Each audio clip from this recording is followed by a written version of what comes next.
A scene of devastation in a remote region of Venezuela confirms the fate of a missing passenger jet.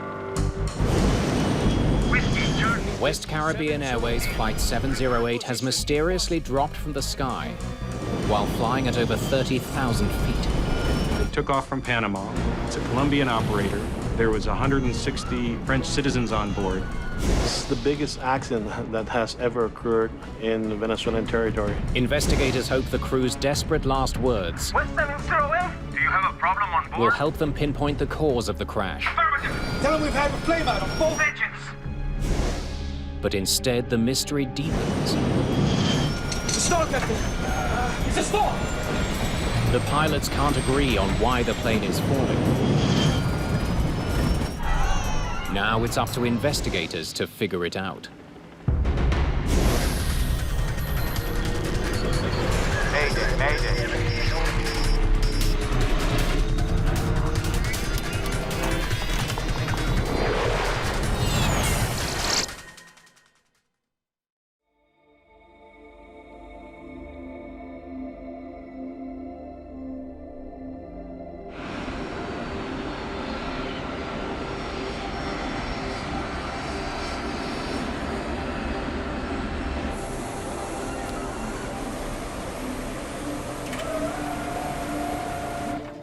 At Panama's Tocumen International Airport, West Caribbean Airways Flight 708 begins boarding 2 hours behind schedule. It's well past midnight. The 152 passengers on this charter flight are returning home to Martinique. They've been visiting the Panama Canal. Captain Omar Ospina has just flown in with his crew from Colombia. As he's behind schedule, he must turn the plane around quickly. But there are more unexpected delays. First Officer David Munoz informs the captain that the flight is overbooked. Even the jump seat in the cockpit is filled. Let me deal with it. Alejo. I need you on board to do the announcements in Spanish and English. Yes, sir. Angela and Luisa can stay behind. I'll let them know. 2 of the flight attendants will stay in Panama because there's not enough room on board. Sir, we just got the final load sheet.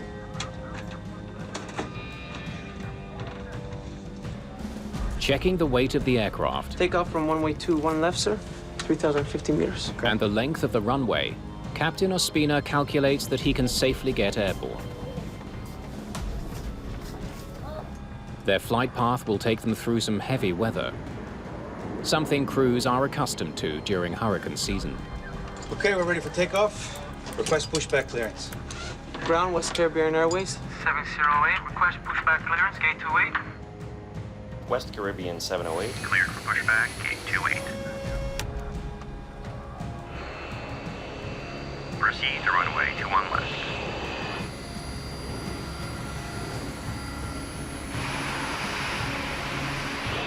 West Caribbean 708, runway 21 left, cleared for takeoff.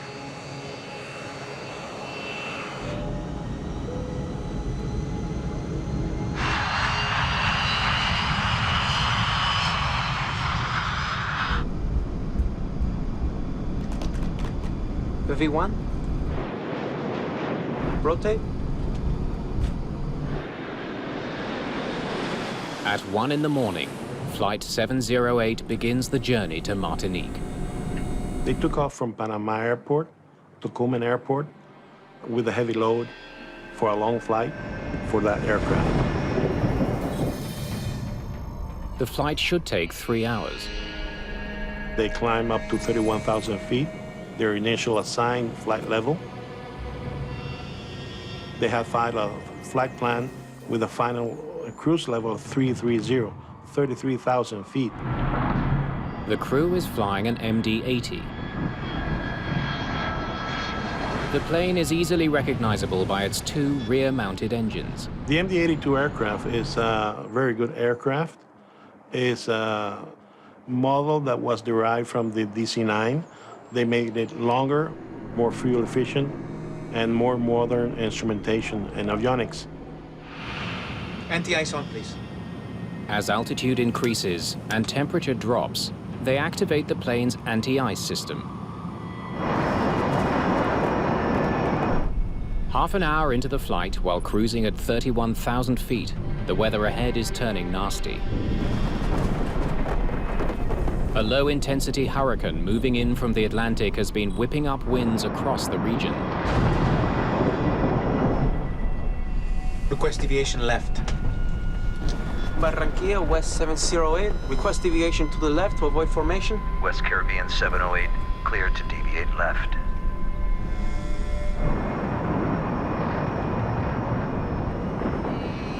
In the kind of weather they were flying, it's common for pilots to deviate from their initial route to avoid this bad weather. It should get better soon.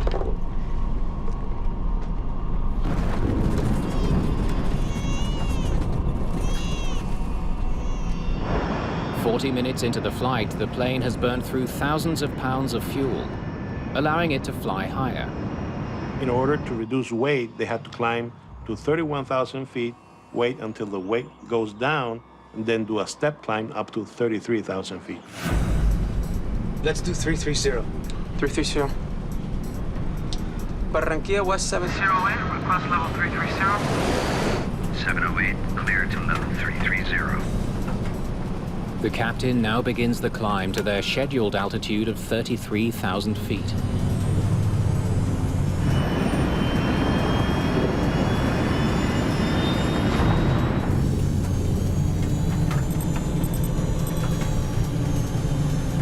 Turn off engine anti-icing.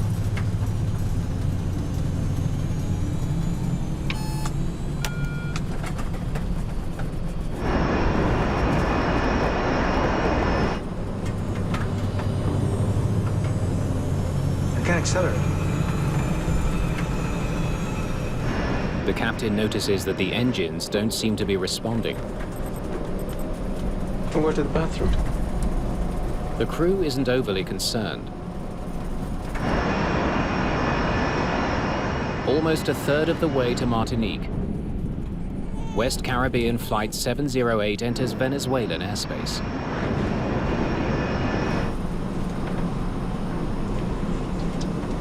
Is there cake and coffee for everybody? Or are we expected to share?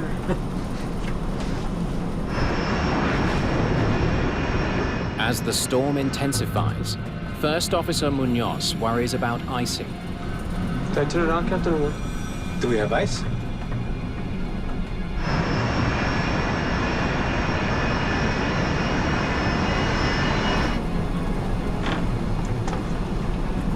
Put them on.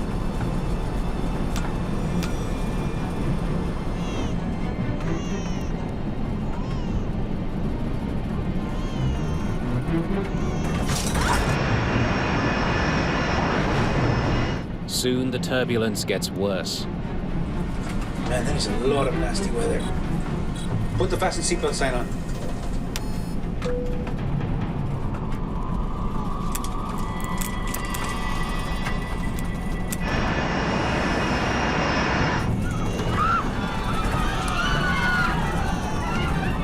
Please, stay in your seat. I'm dimming the lights so the passengers don't stand up.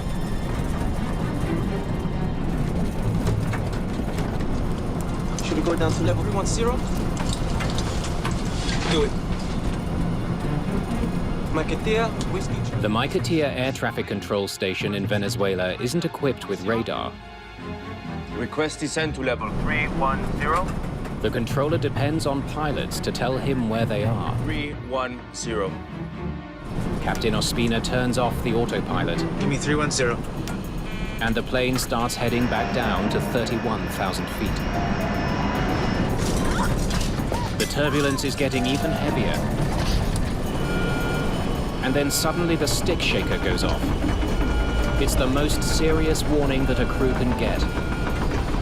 The captain's control column starts to vibrate, warning him the plane is flying dangerously slowly. At close to 31,000 feet, the plane suddenly drops.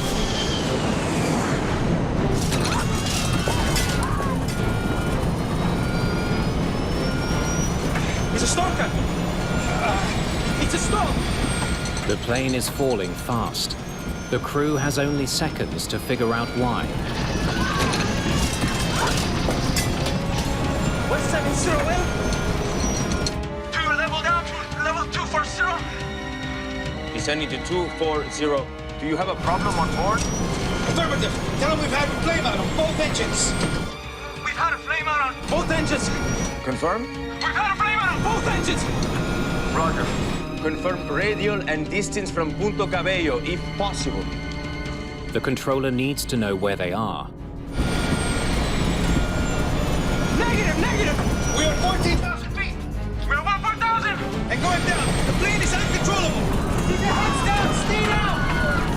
Keep your heads down. Confirm people on board, intention, and distance from Nave, if it's possible. 152 people on board in the plane. Plane's uncontrollable. In just 30 seconds, the plane falls 9,000 feet. I understand 152 people on board. Affirmative. Acknowledge. Confirm At what level you are crossing at this time, Whiskey? Charlie.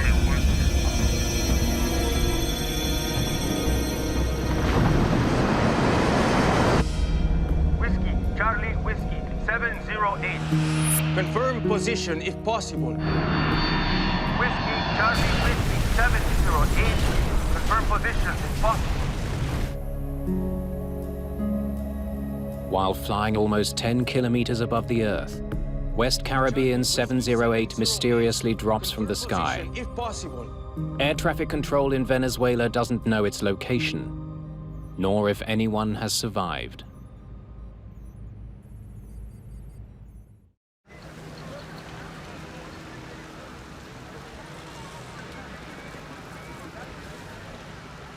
The morning after West Caribbean Flight 708 goes missing, Venezuelan villagers report that a plane has crashed on a remote farm. Colonel Lourdes Ramos is the lead air crash investigator for the Venezuelan government. She has never handled a crash this big.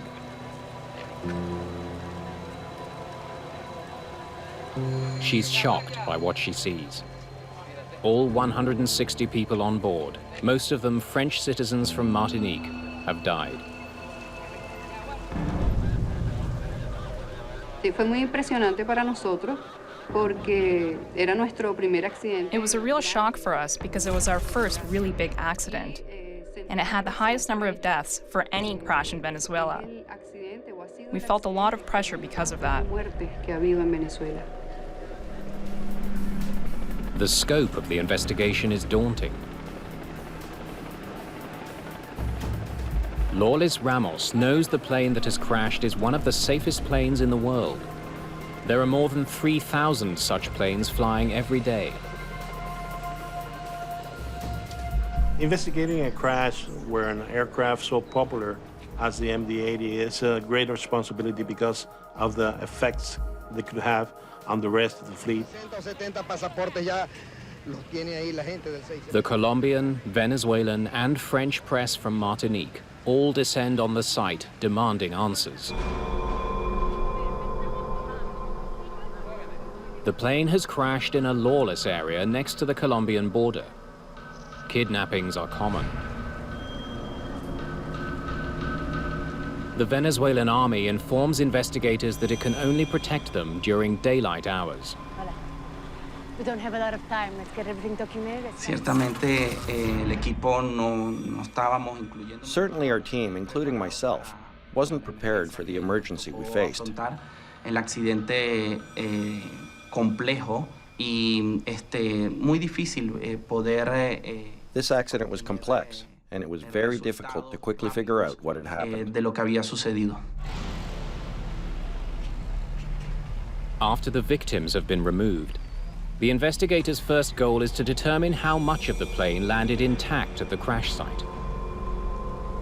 If it's all there, they can rule out a mid-air breakup. Pudimos observar que estaban los 4 puntos de la aeronave, la cola. We could observe the 4 corners of the aircraft, the tail, a part of the cockpit, and some remains of the wings. Esto nos dio idea. And this suggested that there were no explosions or a collision that produced the accident. No hubo explosiones o algún acto que produjera ese accidente. Investigators question the Maiquetía air traffic controller. Told me that they had a flameout on both their engines. Do you have a problem on board? Tell them we've had flameout on both engines. Cuando recibimos la información del Centro de Control de Maiquetía, when we learned that the crew had reported a flameout in both engines, we immediately focused on the function of the airplane's engines. Se fue al funcionamiento de los motores de la aeronave. Yeah, I'm just getting up to speed now. Joe Sidor is a senior investigator at the NTSB in Washington, specializing in foreign assignments. As soon as we're notified of an accident, we contact the manufacturer of both the airframe and the engine. Given the initial information of a dual-engine flameout, this caused us to start getting as much information about the engines as possible. No sign of fire inside the engine. Laura Lee's had her hands full with this accident. It was a remote location, there was 4 countries involved, and she didn't have a big staff. Let's see what we can find out about the weather they flew through. Colonel Ramos knows that severe storms can kill a plane's jet engines. In 1977, a DC-9 with similarly mounted rear engines experienced a flameout while flying through a thunderstorm. Both engines were disabled. The plane fell 17,000 feet, slammed to the ground, and erupted in flames.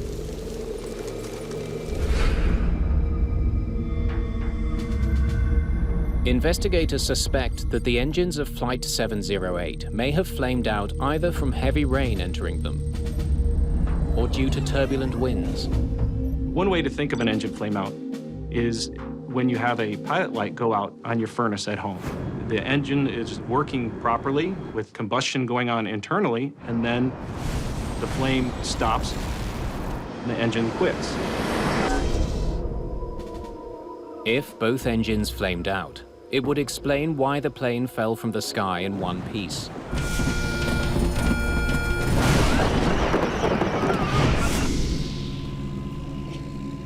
But Colonel Ramos knows that her best chance of finding out exactly what happened to the engines lies with the plane's 2 black boxes.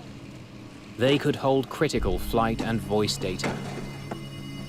But retrieving that data gets complicated by political concerns. The other difficulty with this investigation was the international aspect. This was a Colombia operator that took off from Panama, was overflying Venezuela, and crashed on their soil. So from the Venezuelan standpoint, they had very little connection with the actual flight or passengers on the aircraft. The Venezuelan government, deeply mistrustful of the United States, has the final say on who will examine the black boxes. Since this is a United States manufactured aircraft, we offered our facility to them to download both the FDR and CVR.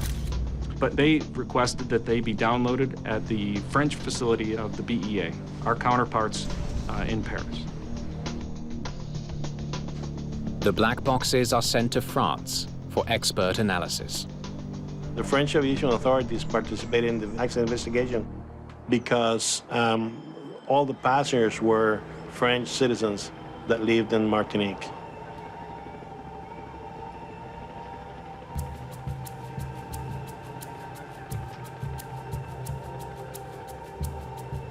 In the meantime, investigators pursue another possible cause of engine failure: contaminated fuel. They track down the fuel truck that filled the plane in Panama. Fue importante examinar el combustible. It was important to test the fuel because it was a possible cause for why the engines had failed. Habían fallado los motores. Esa era una posible causa. El análisis del combustible por búsqueda de contaminación. We asked the Panamanian authorities to test the fuel for contaminants, but the results they obtained were negative. Fueron negativos los resultados. Hi. Hope I can be some help. Joe Sidor arrives from Washington with 2 engine experts. Once we arrived on scene, that was one of the first things that we wanted to look at was the engines. So my engine investigator and the Pratt & Whitney investigator went to each engine and examined them thoroughly. What they find is surprising. Both engines exhibited indications of high-speed rotation at impact. That is to say that the evidence indicated that both engines were operating at a very high power. The investigators give the engines a clean bill of health. When we obtained the analyst results for the engines, we realized that they worked perfectly. Trabajaron perfectamente. Do you have a problem on board? Affirmative. Tell them we've had a flameout on both engines. We've had a flameout on both engines. Sure looks like those blades are turning when the plane hit the ground. And that the flameout reported by the crew never happened. Flameout nunca ocurrió. The main suspect in the crash of one of the most popular planes on Earth is ruled out. Investigators need another lead. It made us want to get that FDR and CVR data as quickly as possible. The team is now counting on the plane's 2 black boxes to shed light on the cause of the crash. They travel to France, where one of the boxes has been opened. When they listen to the plane's cockpit voice recorder, investigators are surprised by what they hear. It's a stall, Captain. It's a stall. Luego de escucharla, After listening to the cockpit voice recordings, we realized that the plane had entered a stall. había entrado en pérdida. How did this plane stall at over 30,000 feet with 2 working engines? To create the lift needed to fly, a plane depends on a very fast-moving stream of air over the wings. An airplane stall is when the lift over the wings is reduced to the point that the lift cannot support the weight of the aircraft in the air.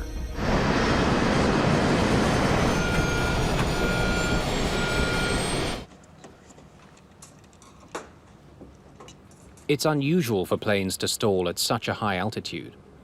Investigators hope the plane's second black box will reveal why that happened. Cuando abrimos los registradores de vuelo, When we opened the flight data recorder, even though it was really damaged, the conditions inside were good, and that was a huge relief. buenas. Y realmente fue un alivio encontrarlos en buen estado. But for some reason, much of what's on the recorder is gibberish. Unfortunately, some of the data was not usable. And it was some very important data points that were not available, such as elevator position, rudder position, heading, and the most important parameters, engine pressure ratios. It's a disappointing loss for Sador. We need those engine parameters. The engine pressure numbers would tell investigators how much power the engines were generating. They would paint a picture of how the airplane was flying in its final minutes. In Washington, the NTSB offers to help. Sophisticated software may be able to recapture some of the lost data. We wanted to work with what data we had to recover any engine data that we could. Meanwhile, investigators look for other clues about what may have caused the stall. That's quite a storm. Probably very heavy rain. They discover that the plane flew through freezing, wet weather, capable of causing ice to form. Ice on the wings can cause a plane to stall. When ice accumulates on an airplane, it will have increased drag and increased weight and decreased lift. The MD-80 is equipped with an anti-icing system. When turned on, it blows hot air from the engines onto the wings, preventing ice from forming. Let's see what they did about the ice. Put on the fasten seatbelt sign. Man, that is a lot of nasty weather. As the plane rose to 33,000 feet, Captain Ospina made an unusual decision. Turn off engine anti-icing. A short while later, First Officer Munoz wants to know if the anti-icing system should be put back on. Did I turn it on, Captain? Do we have ice? Pilots generally examine the outside metal windowsill to see whether ice is forming there. Put him on. It appears the captain saw ice. Since they were flying through cold and wet conditions, investigators don't know why the crew didn't simply turn on the anti-ice and leave it on. Durante el vuelo, With the weather conditions they had, they should have been using the anti-ice systems during the entire flight. antihielo durante todo el vuelo. Investigators wonder if the crew made an error that allowed ice to build up on the plane's wings, causing it to stall and fall from the sky.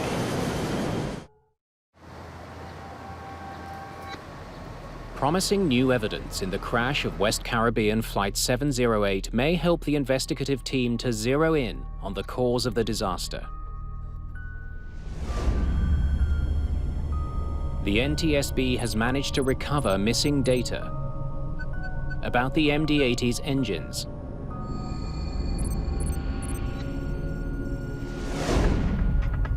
This was very important for us because it allowed us to understand the operation of the engine throughout the flight.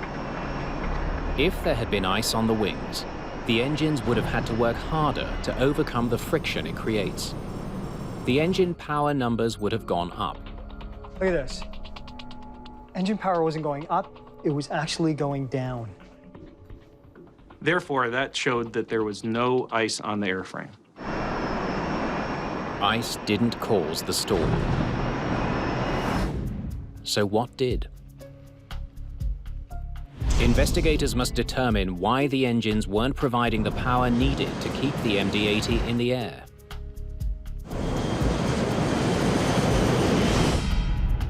The airline's troubled history of safety violations gives investigators a possible lead.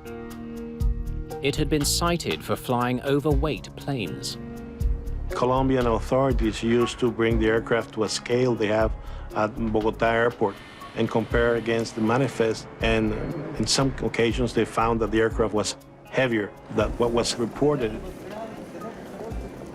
Did Flight 708 stall in midair because it was too heavy?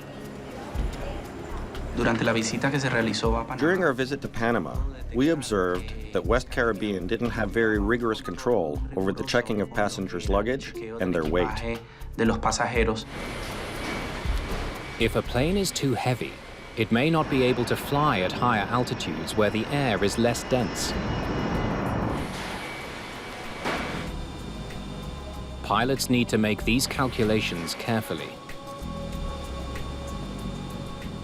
Un piloto sabe a qué altitud puede volar, revisando o estudiando. The pilot knows at what altitude he can fly by studying the aircraft's performance tables and inputting the plane's weight and the temperature.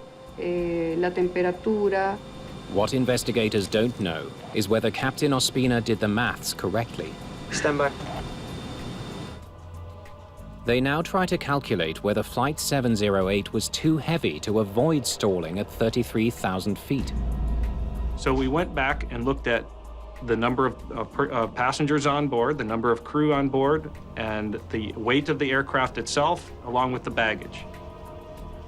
They already tested the plane at its reported weight of 148,000 pounds. All right, let's add a few thousand pounds. We got heavier luggage, misweighed cargo. Let's try 155,000 pounds. Investigators now make the calculations for a plane that's grossly overweight. They're in for a surprise. And even with a heavier aircraft at takeoff, the aircraft could maintain level flight at 330. It's a setback for the investigation. We're missing something. Let's go back to the beginning.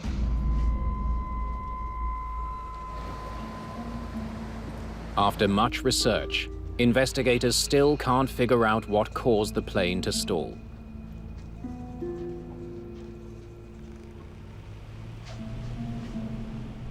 Thanks. The answer has to do with how a plane distributes power.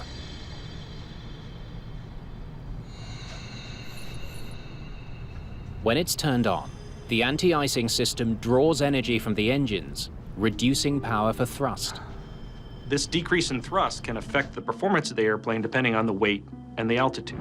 So the performance study showed that the airplane was perfectly safe to fly at 33,000 feet with the anti-ice off. Anti-ice on, please. However, it could only fly as high as 31,900 feet with the anti-ice on. It was the anti-icing. Robbed them of the power they needed. They shouldn't have gone higher than 31.9.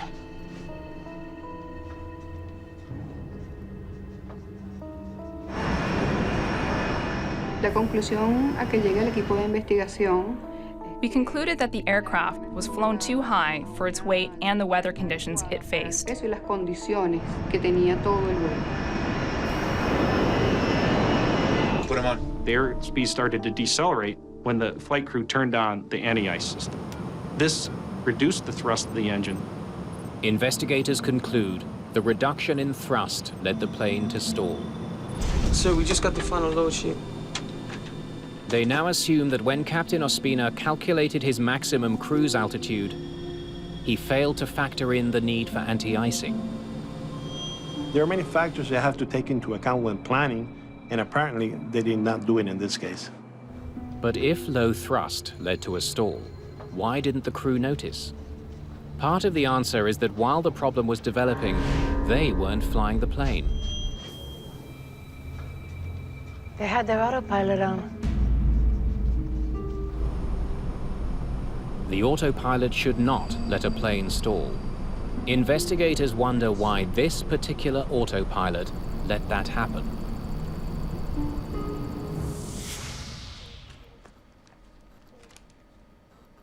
While researching the autopilot on the MD-80, they discover a bulletin from the plane's manufacturer. It was sent to the airline 3 years earlier. Under some conditions, airspeed could decay to stall warning before the autopilot disconnects. El boletín que emitió Boeing. In the bulletin issued by Boeing, it described another incident with an autopilot that was almost the exact same as what had happened with West Caribbean. Idéntica. The bulletin warned crews that if they set the autopilot to maintain the plane's altitude, they should keep a close eye on their airspeed.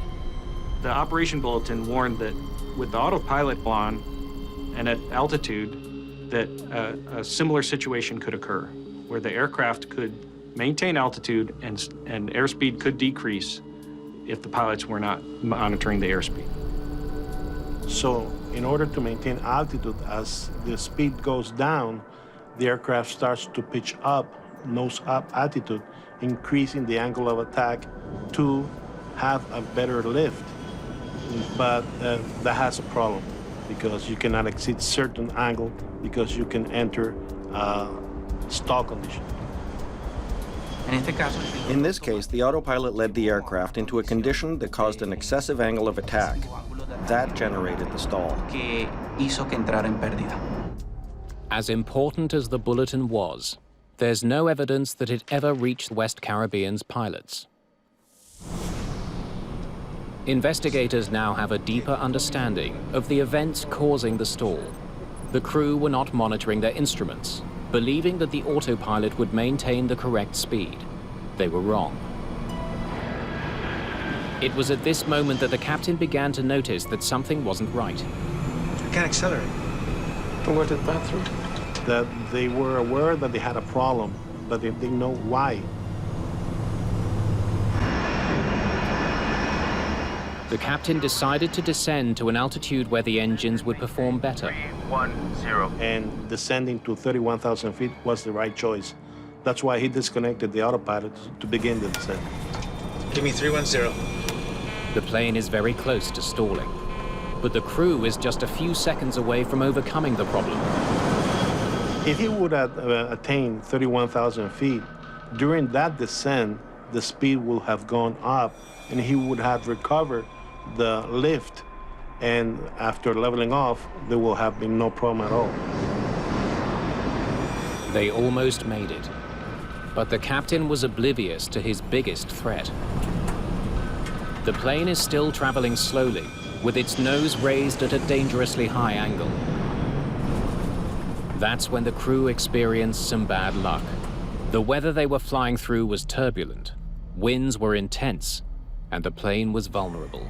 Our study showed that it would only take a 20-mile-an-hour updraft to push the aircraft into a stall. Investigators conclude that the plane was hit with a ferocious updraft that lifted the plane's nose just enough to put it into a stall. A crisis the crew then mishandled. There was very little communication between them. The captain thought he was having a flameout in both engines. Tell them we've had a flameout on both engines. We have a flameout on both our engines. The captain was not telling the first officer what to do. The captain was only fixating, or if you will, have tunnel vision on the engines, which is a very big problem in this situation.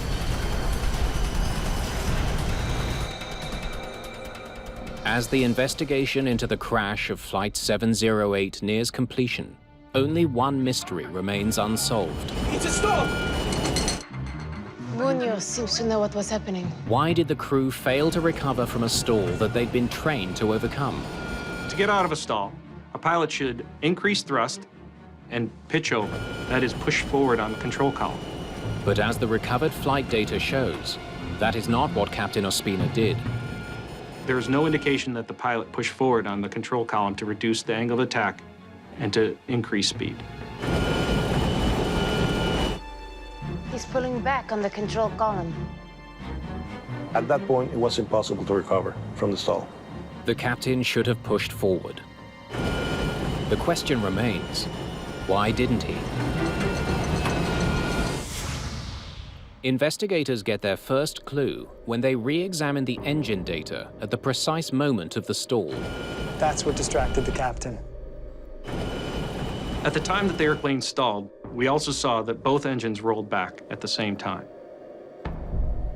This most likely confused the pilots.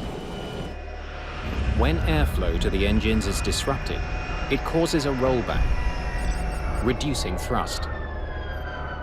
Because of the updrafts that in the area, it most likely increased the angle of attack of the engine inlet, which then caused the engines to roll back. With his engine power temporarily reduced, the captain wrongly concluded that his engines had quit. It's a stall! First officer yelled, "It's a stall, Cappy. It's a stall." There was no response from the captain. This showed that the captain was fixating most likely on the engines. Unaware he had stalled, the captain made things worse by pulling back on his control column.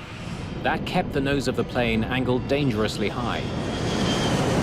Tell them we've had a flameout on both engines. We've had a flameout on both engines. La tripulación no supo The crew couldn't understand the situation presented to them. que se les presentó. West 708, go down to level 240. Do you have a problem on board? We've had a flameout on both engines. They had a heavy buffet from the stall. They were looking at the engines, which were rolled back, and they were also communicating with the air traffic controller. During that time, there was not much troubleshooting going on in the cockpit. This was a very, very difficult time for the pilots. It is very important that the crews communicate in an effective way. And in this case, you don't hear the two pilots communicating between themselves. Y no hubo comunicación efectiva entre ellos. It was an almost silent cockpit until the time just before the accident, when they realized they were in deep trouble. Del accidente, se dieron cuenta que estaban en graves problemas.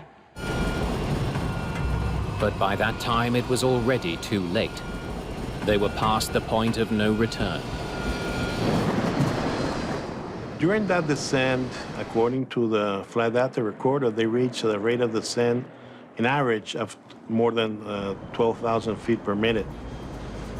That rate of descent, not only the G-force will prevent them from any coordinated action, the vibration in the aircraft will be a lot. That's why when you hear the voice recorder, you hear the voice trembling. Negative, negative. We were 14,000 feet. We're above 4,000. And going down. The plane is uncontrollable. And that's because of high vibration in the aircraft. For everyone on board, The final plunge was a nightmare, lasting almost 3 minutes.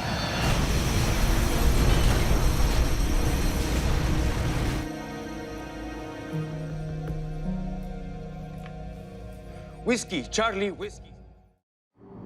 When Colonel Lawless Ramos and her team interview friends and family of the pilots of West Caribbean Flight 708, How was he when he was at home? they uncover other long-standing issues that may help explain the crew's behavior.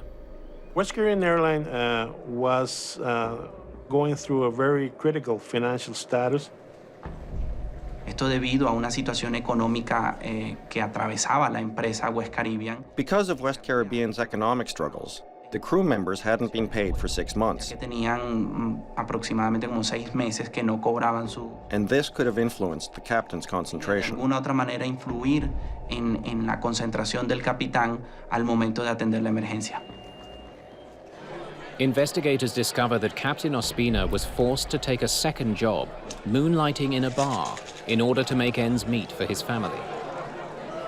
Evidentemente, el nivel de estrés que The level of stress that the captain was under because of his financial situation was huge. Es importante. Have we solved the fuel situation yet? I think we're getting close, Captain. Before the accident, the crew was delayed in Colombia for hours because the airline couldn't pay for their fuel. That was their third of 4 flights that day. La tripulación The crew was under a lot of stress because they were already late and they didn't know if their flight would be canceled. No se sabía si el vuelo se iba a cancelar. It's a storm, Captain! It's a storm! Investigators also believe that the 21-year-old first officer should have voiced his opinions more clearly. Entre el capitán y el copiloto existía una There was a considerable age difference between the captain and the co-pilot, and this might have intimidated the co-pilot when he needed to speak up. dirigirse al capitán con autoridad. Did I turn it on, Captain, or what? Do we have ice? No matter how young the co-pilots and the first officers are, how old and experienced the captain is, they have the right to preserve their life. If they see something that's going wrong, It's a storm, Captain! It's a storm! and they alert the captain, and he does not react, they should react by themselves.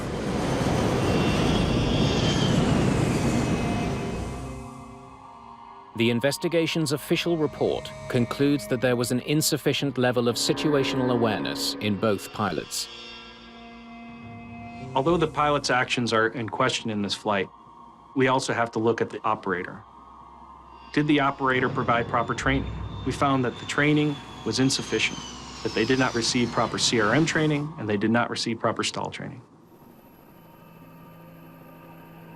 Este accidente ocurre por una cantidad de factores que no son This accident happened as a result of numerous factors that aren't only attributable to the crew. en el funcionamiento de There were deplorable conditions in the operation of the airline. Estas son And over time, these faults can lead to accidents.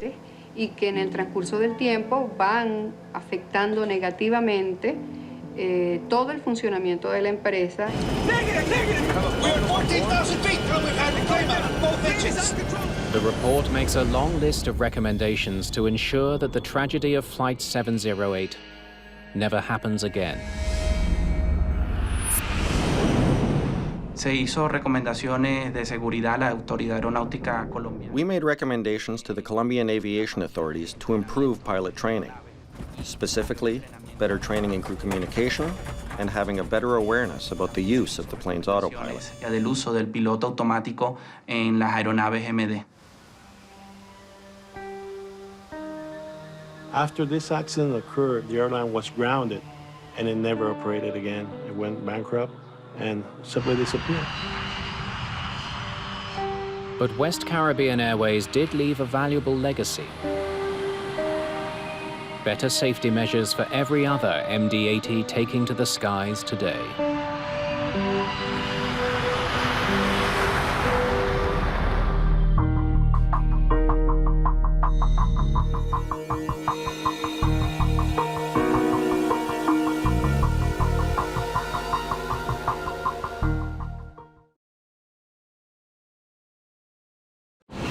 September 1978.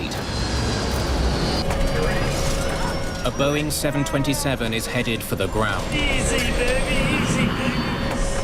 Ma, I love you.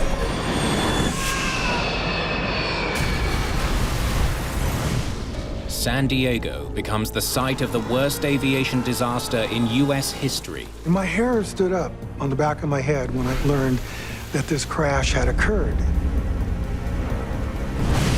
Oh, my word, the accident scene was horrendous. How am I going to put this puzzle together? It was a real big concern of mine.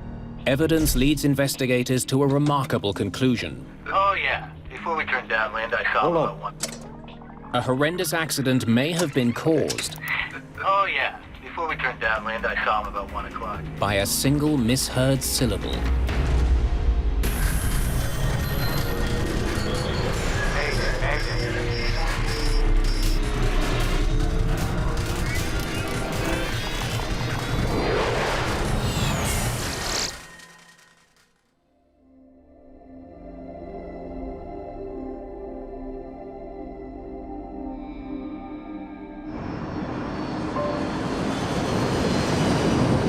Pacific Southwest Airlines Flight 182 is on an early morning run down the coast of California, from Sacramento to San Diego. First Officer Bob Fox is at the controls. Approach, PSA 182 coming on a 9.5, descending to 7,000. Airport is in sight. A 9-year veteran with PSA, he's on track to becoming a captain. Captain Jim McFerrin has been with the airline for 17 years. Known as a born pilot, he is highly regarded by his colleagues. This is the second flight of the day for both men. PSA 182. Cleared visual approach, runway 27. Thank you, cleared visual approach 27. Among the 128 passengers, there are 30 Pacific Southwest employees. Many are heading back to the company's home base in San Diego. PSA was an excellent airline. They had a super maintenance record, super safety record. They were recognized in the industry as, wow, these guys are good. Pilots are cautious when arriving at San Diego. Lindbergh Field is the busiest single runway airport in North America. San Diego Lindbergh Airport is a challenging place to fly into because of its proximity to downtown and also some of the obstructions around it. There's a very drastic terrain drop. Pilots do it all the time, and some of them don't like to talk about it, but it's a little scary. There was always concern that, wow, someday, you know, there could be a major crash.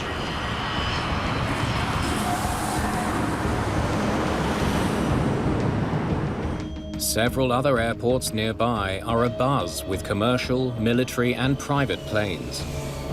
The airspace around San Diego International is quite busy because of the 600 flights a day in and out.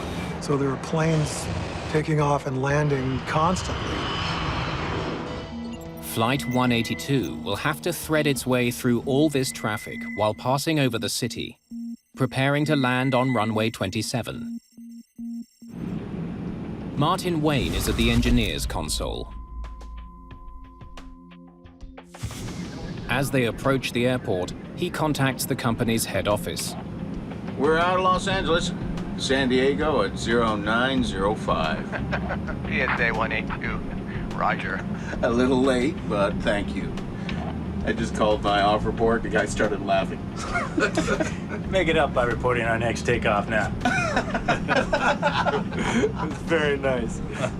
Even though they were fun and laid back, they were still highly professional. The crews were just personable.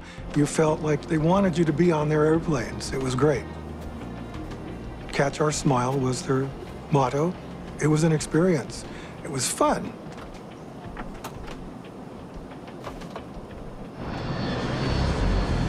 Flight 182's approach to Lindbergh Field is being handled by an approach controller at a facility 15 kilometers north of the airport.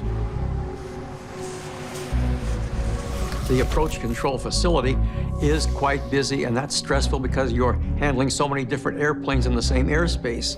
When the controller spots a Cessna flying ahead of Flight 182, he makes sure that they can see it. PSA 182, traffic's at 12 o'clock. 3 miles out, 1,700. Got it. Traffic in sight. They were issued traffic. They acknowledged sight of the traffic. Okay, sir. Maintain visual separation. Contact Lindbergh Tower. 133.3. Have a nice day. Okay. Visual separation means that the pilot has another aircraft in sight and acknowledges it. Got it. Once the visual approach is accepted by the pilot, he's then responsible for maintaining separation from that traffic. Somewhat like two boats passing, it's the responsibility of the overtaking boat to maintain separation visually. As it approaches the airport, Flight 182 banks left, so that it's flying parallel to the runway, ready to turn and land when given permission. I would characterize this as wonderfully routine. There wasn't anything out of the ordinary with this flight. With the plane now less than 8 kilometers from the runway, a controller in the airport's tower takes over to guide the flight in for landing. Lindbergh, PSA 182, downwind. 182, roger. Within the airport traffic area, which is that 5-mile radius, the airplanes coming into the airport to land and take off are controlled by that controller. The tower controller is juggling several planes in addition to the PSA 727. PSA 182, traffic 12 o'clock, 1 mile, a Cessna. Because if there's only one runway at Lindbergh, it requires some air traffic control spacing because of the difference in the speeds of the aircraft. PSA 182, cleared to land. 182 is cleared to land. The jets have quite a significantly faster approach speed than the Cessna, so you have to give them more spacing. It's now 9 a.m. Many passengers on Flight 182 are planning to put in a full day's work in San Diego.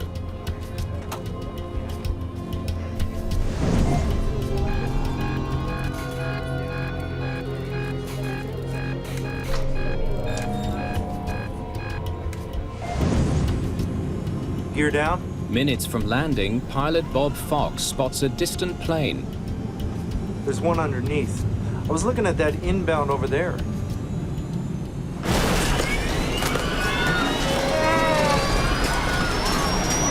Easy, baby, easy, baby. A professional photographer happens to spot Flight 182 in flames. Hey, what do we got here? It's bad.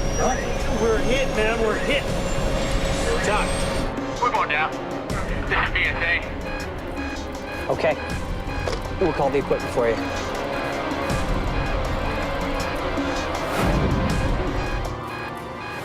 The approach controller's radar reveals that the 727 has collided with the Cessna. Jesus Christ. It's an aluminum shower. To have two aircraft under your control collide is the worst nightmare, I think, for any controller. I don't think anything else could be that bad. This is it, baby. Break the top. Mom, I love you.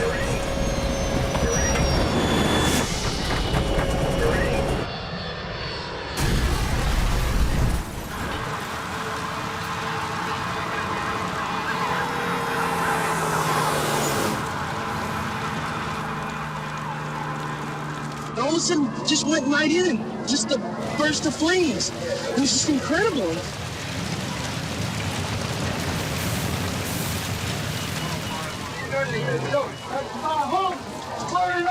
Can't do anything about it. Come on.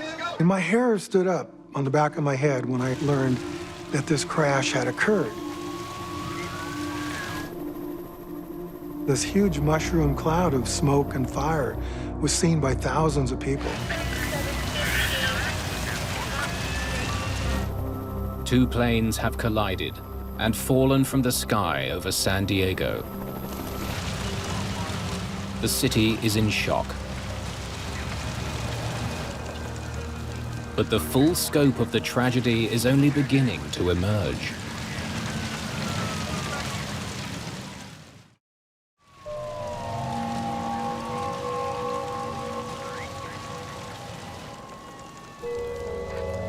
Hundreds of people watched in horror as the two planes collided and crashed into a quiet San Diego residential neighborhood. This is the biggest disaster that's ever happened in San Diego County. One witness reported seeing falling bodies hit a car. 2 bodies were bounced out of the PSA. One hit through the windshield, killed the mother. The other one hit on the side and killed her 4-month-old baby. Police officers covered up the bodies, and that's about all they could do. It's feared that everyone on board the two planes is dead. The PSA plane landed at Dwight and Niles Streets. The Cessna landed about 6 blocks away in front of a house near 32nd and Polk.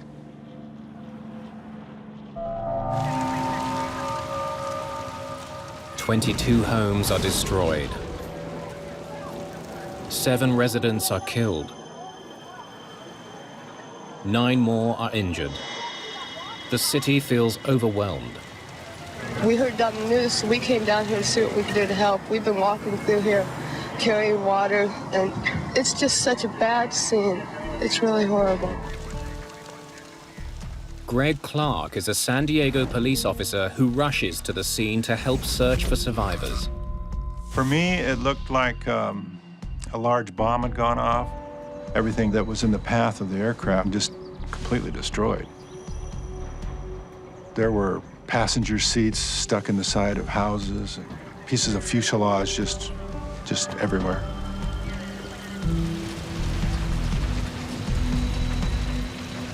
I found nobody that was in one piece. 2 hours after the crash, NTSB investigator Wally Funk arrives from Los Angeles. Since I was the lead investigator for that particular day, I got the call from the FAA duty officer, and he informed me that there had been a mid-air collision in San Diego. Oh my word, the accident scene was horrendous. First, the San Diego Police Department escorted me in and introduced me to the fire marshal, because they have control of the entire wreckage. Any survivors yet? That was just chilling, that you suddenly realize there are no survivors. The medical personnel were frustrated because everybody came to the realization that there was nothing that they could do. 144 people are dead, including the 7 on the ground. It's the biggest airline disaster in American history. It was entirely something that I had not expected. There was so many bits and parts and pieces around not only the aircraft, but the homes. I just started by photographing and writing notes. The real big concern of mine was, how am I going to put this puzzle together? Funk needs to confirm that the wreckage of a small plane found 6 blocks away is in fact what collided with the 727. There's no doubt about it. We had paint transfers. We had pieces and parts from the 2 different aircraft. Yes, this was an absolute mid-air collision. There's no doubt about it. But there's a much larger question looming. How could such an accident happen? We had to visualize from a very mangled mess of metal where the 2 came together. I really felt compelled to bring the Cessna wreckage over to the main wreckage. Put that down right there, please. So we could kind of understand really what had happened. Eventually, the wreckage of the 2 planes is sent to a hangar for reconstruction. It's just a big puzzle. You have to try one piece at a time, putting it together. Funk records as many witness interviews as possible, while memories are still fresh. But I find in all my investigations that children up to 17, 18 years old are my best witnesses, because a youngster will give me a really good interpretation of what they saw, not what they thought they heard or what they thought they saw. There were quite a few people that described what they saw it falling out of the sky. Can you tell me exactly what you saw when you looked up? But all the interviews are disappointing. So you didn't see the actual collision? We have nobody that really saw the whole thing happen. We only saw it after the bang. The closest thing to a sighting of the collision is a television crew's footage of the Cessna plummeting to the ground. The NTSB sends additional staff from Washington, including senior investigator Philip Hogue. Done great work here. Let's get right down to it, all right? I know that you've done a heck of a lot of research and you've been mainly concentrating on the larger aircraft. But it was great to see the guys when they finally got there. The technical support was wonderful. We kind of divvy up the duties. So I will tackle the Cessna. Needing to know more about the smaller plane, they review its records for the day. The Cessna belonged to a flight training school. A student pilot was having a lesson. We had a flight instructor sitting on the right side, and we had a student pilot learning to get his instrument rating. Investigators learned that the student pilot approached runway 9 twice, practicing landing using only his instruments.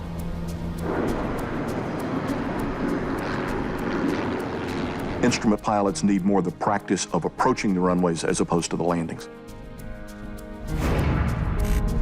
Local media jumped to a conclusion. There were a lot of people who thought that the crash had to be the fault of that Cessna because it had a student pilot. There can be a built-in bias in traveling public's mind and the media's mind that airliners should have priority in and out of airports. And this is not the way that it works. It's a first-come, first-served system. However, with a jetliner on an assigned glide path coming into a major airport, people wanted to know how come that little airplane was up there in the way. Hopefully, the black boxes salvaged from the crash site will help answer this question. One was up front, which was the voice recorder, and one was in the aft stairwell, which was the instrument recorder. They were flown back to Washington, D.C., figuring out what was said in the cockpit and what the instrument said takes a lot of time. In the meantime, investigators interview the first of the two controllers who were guiding the planes. Can you show us the two flight paths? The approach controller remembers the planned routes of the two planes, but he can't be sure what routes they actually flew, because approach radar is not recorded.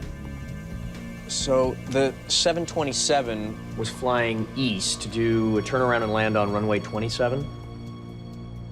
And the Cessna was flying northeast, but it was miles ahead of the 727, probably headed home after doing touch and goes on runway 9. They should have missed each other by over a mile. Since I had been into Lindbergh several times as a pilot, it occurred to me, were they on the right headings, altitudes? Learning the exact flight paths will require complex calculations that include data from an air traffic station in Los Angeles. Meanwhile, a transcript of the controller's conversation with both planes reveals the pilots were aware of each other's positions. So, the PSA crew reported seeing the Cessna when they were still 3 miles apart. The planes would have been somewhere around here and here. Got it. Traffic in sight. The Cessna pilot was also made aware of the 727 behind them. Traffic at 6 o'clock. 2 miles eastbound, a PSA jet inbound to Lindbergh out of 3,200 has you in sight. Investigators want to know, if the pilots of both planes knew of each other, why did their aircraft collide? New radar equipment installed just 1 month earlier was designed to prevent exactly this type of incident. The collision alert system was instituted to prevent collisions, to alert controllers the fact that there was an imminent collision between two aircraft. Didn't you get any warning? We did. We ignored it. explain? Well, when the alert sounded, I mentioned it to my supervisor.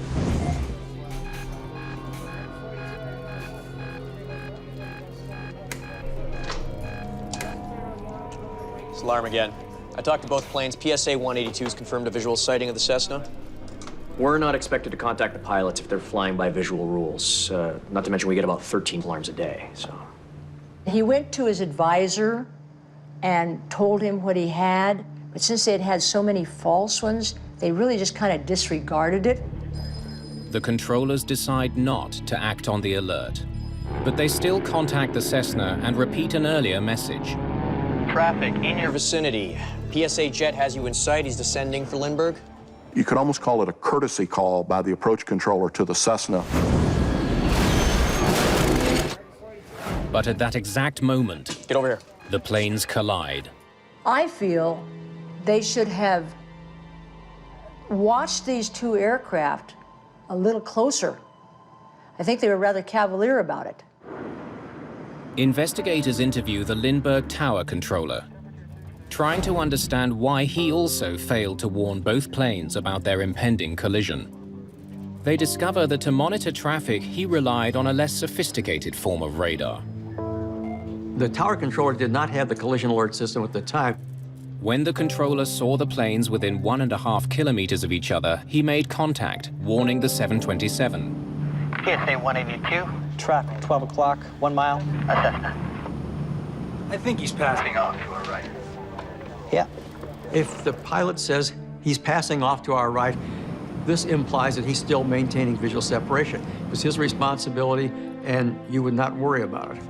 After talking to both controllers, investigators still have no answer to the key question in the mid-air collision. Who crashed into whom? Now, let's have the next acetate, please, and see where that takes us. When they finally calculate the two planes' actual radar tracks, the answer becomes clear. This is where the 727 has rear-ended the Cessna. The Cessna never passed off to the right. He was always in front of PSA.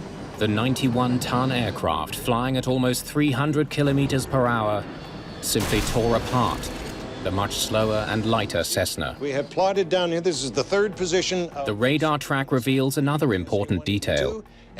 Just before the impact, the Cessna turned right into the 727's path. Why the change in heading? The trajectories of the two airplanes are such that had the Cessna not drifted, the airplanes would not have collided.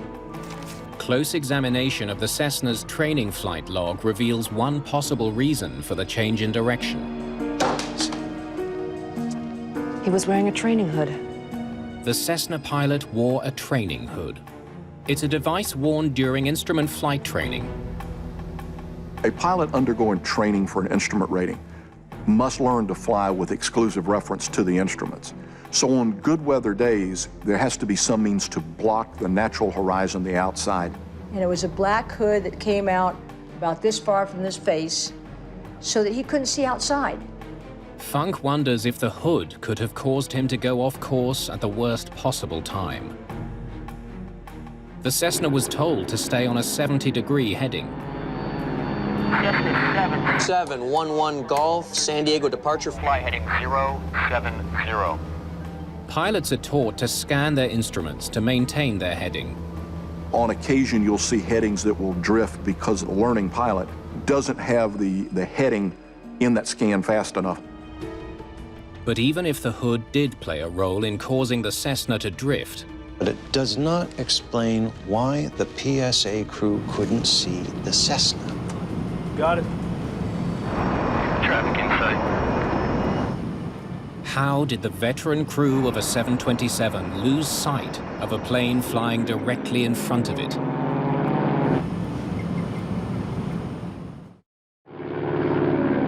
Investigators now realize they may never find out why the pilot of a Cessna changed its heading, putting it on the same flight path as a 727. Why the Cessna pilot did not stay on his assigned heading, I can't answer that question. But it's important to know that that drift of that heading wasn't so severe that the air traffic controller called him and said, "What's your heading?" So clearly they did turn according to the radar, but the significance of it is a bit more questionable. What's not in question is that it was the responsibility of the 727's crew to avoid the Cessna. The PSA crew, when they acknowledged they had the Cessna in sight, at that moment became responsible for keeping the airplane separate. In Washington, investigators review the PSA crew's last moments on the recovered cockpit voice recording. All right, hit it. Are we clear of that Cessna? Supposed to be. I guess. I hope. Oh, yeah. Hold on. Go back. Philip Hogue focuses in on the conversation recorded 35 seconds before the collision. Are we clear of that Cessna? Supposed to be. I guess. I hope. Oh, yeah. Before we turned downwind, I saw him about 1 o'clock. Probably behind us now. The PSA crew not only doesn't see the Cessna, they assume they have already passed it. It was right in front of them the whole time. The 727, when it's flying in level flight, is a slightly nose-up condition. So that the pilots, as they look out, they're looking over the nose of the airplane. Was the nose of the aircraft high and they didn't see the Cessna? They may not have realized the Cessna was as close as it was. The NTSB conducts a study to determine how long the PSA crew could see the Cessna through their windscreen. Well, welcome aboard. Now, use the reference points to adjust your seat. They start by adjusting the pilot's seats for optimal viewing, using a device called the Design Eye Reference Point. The manufacturers designed a very simple but very effective system where you line up little balls in the center post of the windscreen that puts your eye in the same position every time. Now, if you would, please take a measurement from my eye line to the white ball in the middle.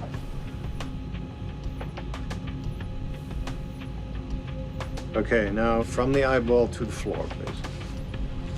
Once the pilot's viewing positions have been determined, the photographer uses a special camera to take panoramic images of each pilot's view. Okay, let's have a look at what the pilots can see. Would you put up the view? He starts with the captain's view. Radar tracks provide the Cessna's heading, pitch, and bank angle. They plot this data on top of the photographs in 10-second intervals. Let's see what the co-pilot can see, please. What they find is surprising. A longer than expected time period in which the PSA crew could see the Cessna. 170 seconds of clear view. The pilots could have seen the Cessna in plain view. How can you miss a plane that is staring you in the face? Yeah, it's something falling. She doesn't say what, but okay.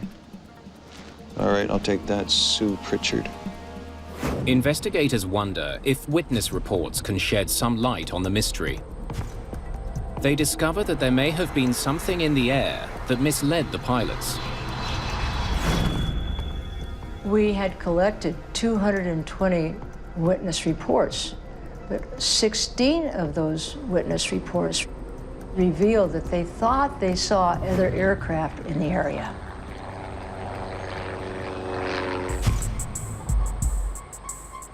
Air traffic controllers don't remember a third plane flying nearby.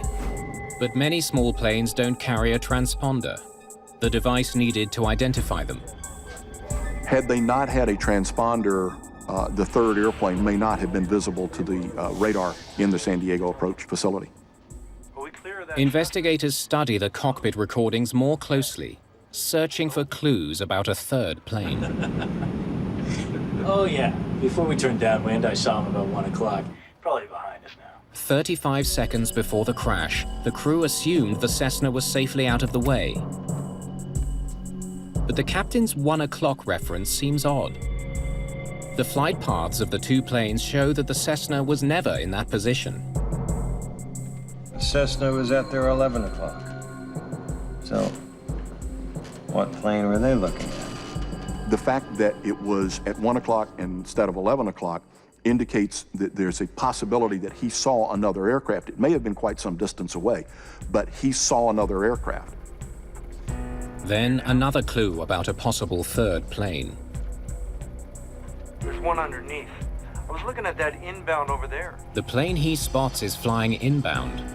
That means it's flying in the opposite direction of the Cessna that was hit. It does open and add further credibility to the possibility that they saw a different airplane.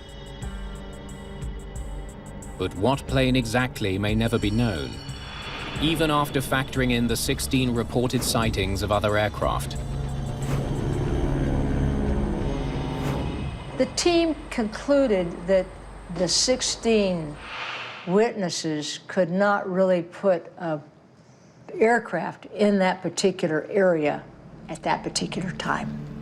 Investigators are at an impasse. Their visibility study tells them that the Cessna was technically visible for 170 seconds, nearly 3 full minutes.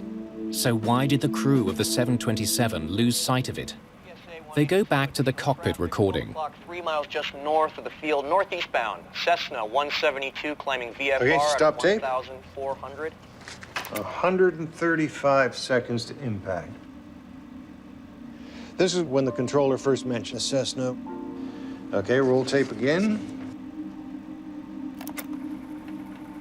PSA 182. 2 minutes before the collision, the crew hears the Cessna's position being described, but they haven't spotted it yet.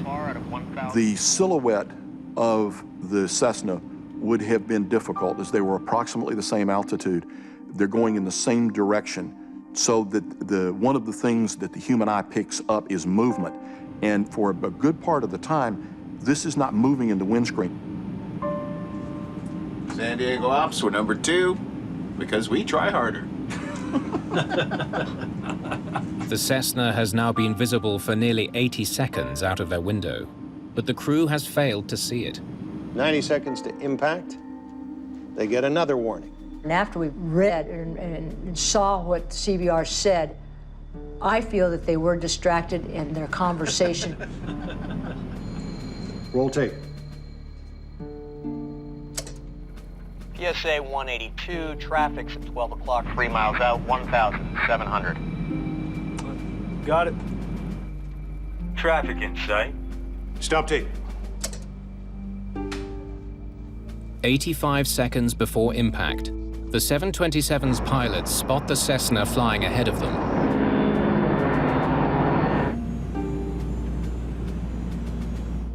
The crew is then instructed to use visual flight rules and contact the Lindbergh Tower. Okay, sir. Maintain visual separation, contact Lindbergh Tower. 133.3. Have a nice day. Okay. They saw it 1 second, and then they didn't see it another second. Or was the conversation such that they looked away and missed it? The crew must now keep the Cessna in view while performing other tasks. The captain contacts the tower controller and prepares for landing. Lindbergh, PSA 182, downwind. The wings need to be configured with the proper slats and flap settings. The landing gear must be lowered. Systems have to be adjusted. All of these things are going on. So it's a busy place for 3 people in a 727. At this critical moment, no one is keeping an eye on the Cessna. PSA 182, traffic 12 o'clock, 1 mile, Cessna. Is that the one we're looking at? Yeah, but I don't see him now. The Cessna should be right here in front of them. The Cessna was visible just at about the windshield level of PSA. And it's really incredible that somehow they lost sight of it.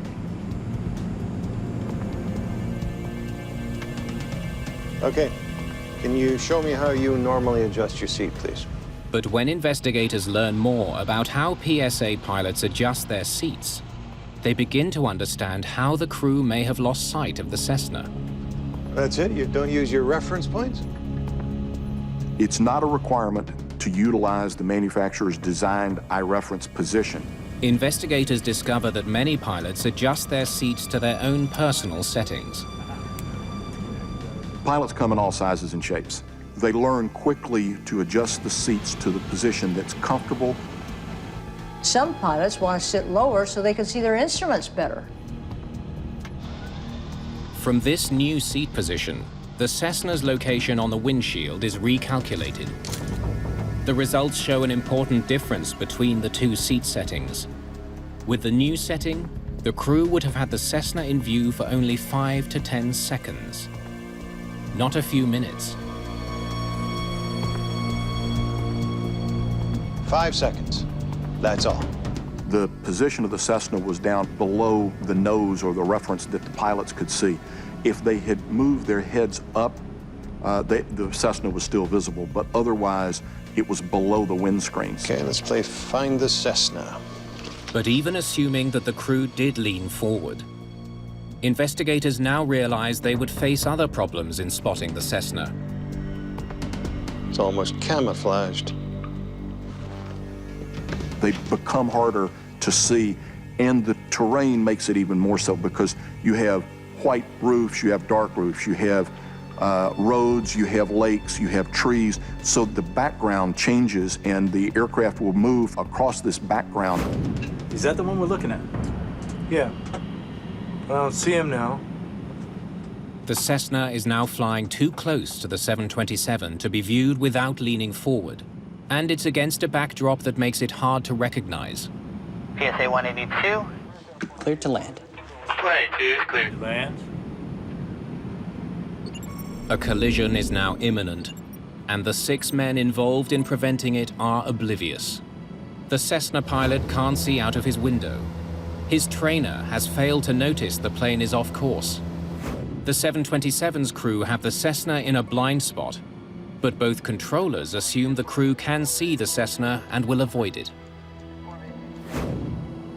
There's only one thing that can stop this accident from happening, and 144 lives depend on it. The PSA captain should have made the suggestion to the tower, I don't see him anymore.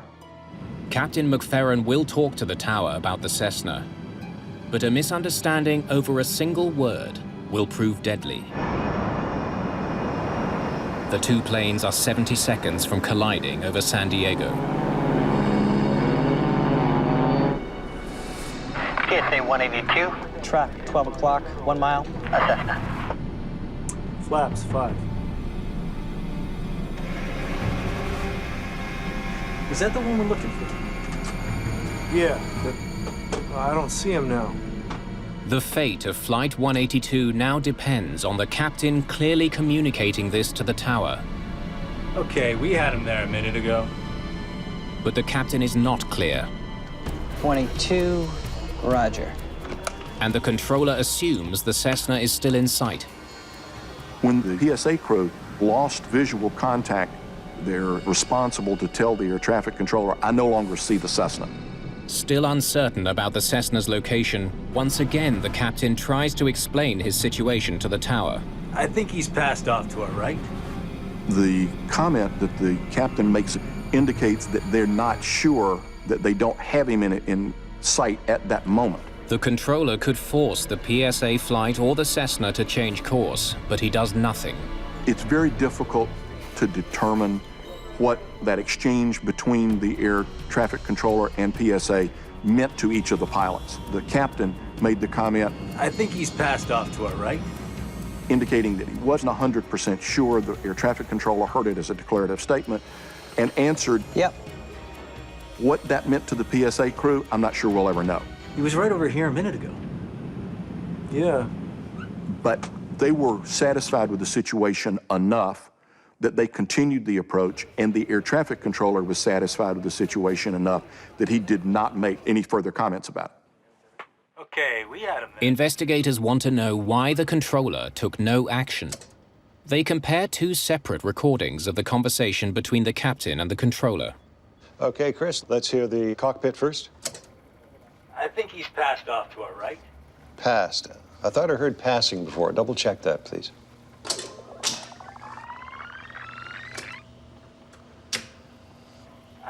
passed off to our right. You're still saying pass. Let's compare it with the tower, because I think I heard passing. They make a startling discovery. He's passing off to our right. Passing. I was right. It does sound like passing. Due to radio static, the controller heard the word passing, not passed. The difference may have sealed the fate of Flight 182. Passing? Big difference. The recordings reveal that while the pilot of PSA 182 said one thing, the Lindbergh Tower controller heard something else. I think he's passing off to our right. Yeah. Now investigators understand why the controller took no action. If he had heard the words, "He's passed off to our right," he would have seen from his radar that the pilot was mistaken and that the 727 had not actually passed the Cessna. The air traffic controller heard it as he's passing off to our right. That indicated that they still had visual contact with him. He would believe that the pilot was being able to maintain the separation, was his responsibility, and you would not worry about it. In the spring of 1979, investigators finally conclude who is at fault. The determination of the board's report is very clear that the crew obviously did not see the aircraft, Cessna, in time to divert it away from a catastrophic accident. The PSA crew, when they lost visual contact, is responsible to tell the air traffic controller, "I no longer see the Cessna," and that they did not do. The Cessna pilot is also mentioned as a factor for changing course without notifying the tower.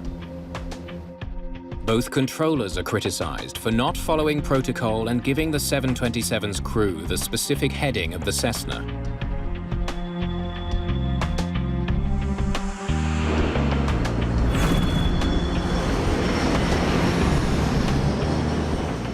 Thinking back to that day, there's just a tremendous sadness that comes to mind. You know that accidents happen, but you think this was an accident that could have been prevented, but it wasn't.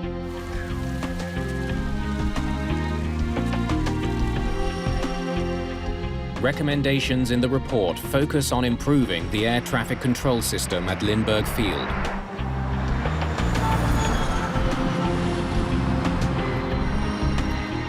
They changed procedures after this. They put in a terminal control area, and there was a great deal of restriction on what kind of traffic could go through and at what altitudes. So a great many different restrictions to make it a safer operation were put into place at Lindbergh after this accident. We're out of Los Angeles. San Diego at 0905. PSA 182, roger. I just called my off report. The guy started laughing. Make it up by reporting our next takeoff now. There's another legacy of PSA 182. New rules governing all conversations in the cockpit when flying below 10,000 feet. Today's regulation requires that you concentrate your conversation exclusively the operation of the airplane. At the time of the PSA 182 accident, that regulation was not in effect. PSA 182 also helped push the FAA in the search for new technology. 3 years after the accident in 1981, a safety device called TCAS, or Traffic Collision Avoidance System, was put into development. Now installed in all passenger aircraft, the system warns pilots when another plane comes too close. TCAS was a God bless. We now can put it on our transponders and we can see or hear or what's going on or be told what's going on with aircraft around us. We have come in big leaps to make aviation safer for people to fly and feel comfortable that their airplane is going to get where they want to go.